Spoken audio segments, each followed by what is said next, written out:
The Gospel of John, chapter 19. Then Pilate therefore took Jesus and scourged him. And the soldiers plaited a crown of thorns and put it on his head. And they put on him a purple robe and said, "Hail, King of the Jews!" And they smote him with their hands. Pilate therefore went forth again and saith unto him, "Behold, I bring him forth to you, that ye may know that I find no fault in him." Then came Jesus forth, wearing the crown of thorns and the purple robe. And Pilate said unto them, "Behold the man." When the chief priests therefore and the officers saw him, they cried out, saying, "Crucify him! Crucify him!"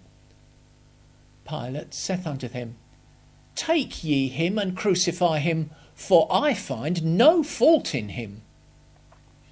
The Jews answered him, "We have a law, and by our law he ought to die, because he made himself the Son of God." When Pilate therefore heard that saying, he was the more afraid, and went again into the judgment hall, and saith unto Jesus, "Whence art thou?" But Jesus gave him no answer. Then saith Pilate unto him, "Speakest thou not unto me? Knowest thou not that I have power to crucify thee, and have power to release thee?" Jesus answered, "Thou couldest have no power at all against me, except it were given thee from above. Therefore he that delivered me unto thee hath the greater sin." And from thenceforth Pilate sought to release him. But the Jews cried out, saying, "If thou let this man go, thou art not Caesar's friend. Whosoever maketh himself a king speaketh against Caesar." When Pilate therefore heard that saying, he brought Jesus forth, and sat down in the judgment seat, in the place that is called the Pavement, but in the Hebrew, Gabbatha. And it was the preparation of the Passover, and about the 6th hour. And he saith unto the Jews, "Behold your king." But they cried out, "Away with him! Away with him! Crucify him!" Pilate saith unto them, "Shall I crucify your king?" The chief priests answered, "We have no king but Caesar." Then delivered he him therefore unto them to be crucified. And they took Jesus and led him away.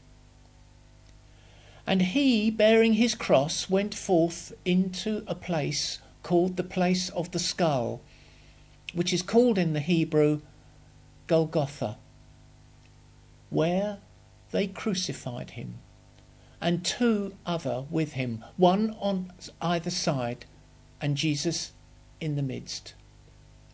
And Pilate wrote a title and put it on the cross, and the writing was, "Jesus of Nazareth, the King of the Jews." This title then read many of the Jews, for the place where Jesus was crucified was nigh to the city, and it was written in Hebrew and Greek and Latin. Then said the chief priests of the Jews to Pilate, "Write not the King of the Jews, but that he said, I am the King of the Jews." Pilate answered, "What I have written, I have written."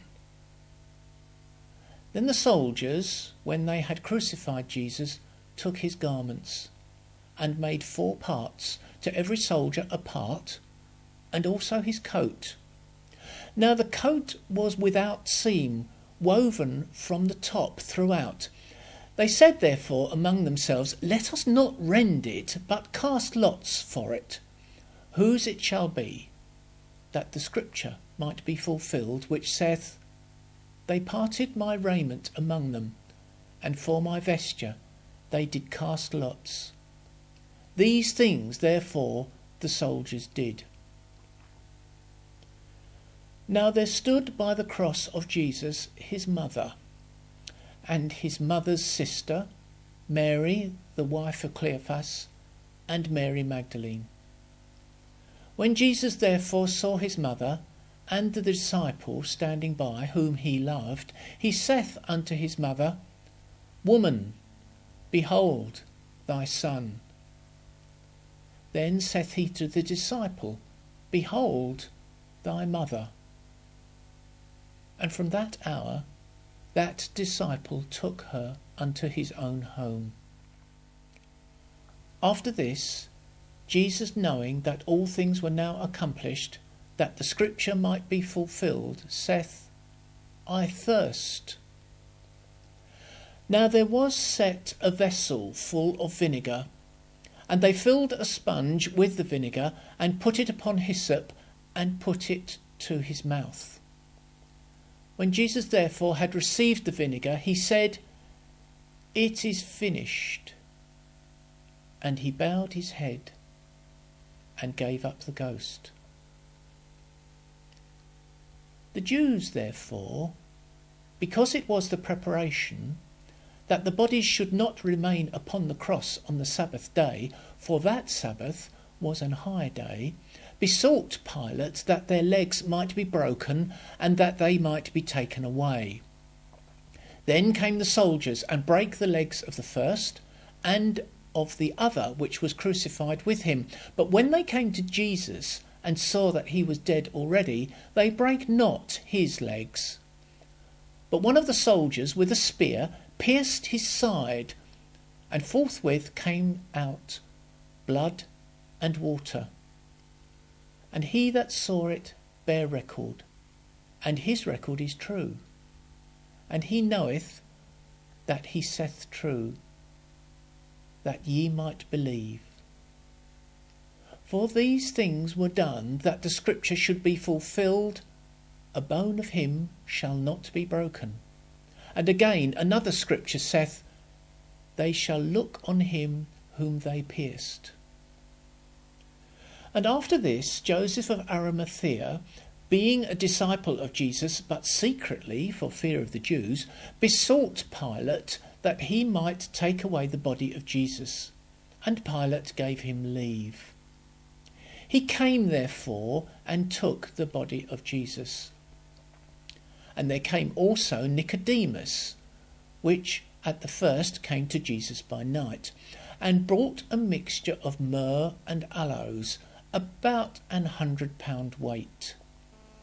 Then took they the body of Jesus, and wound it in linen clothes, and the spices, as the manner of the Jews is to bury.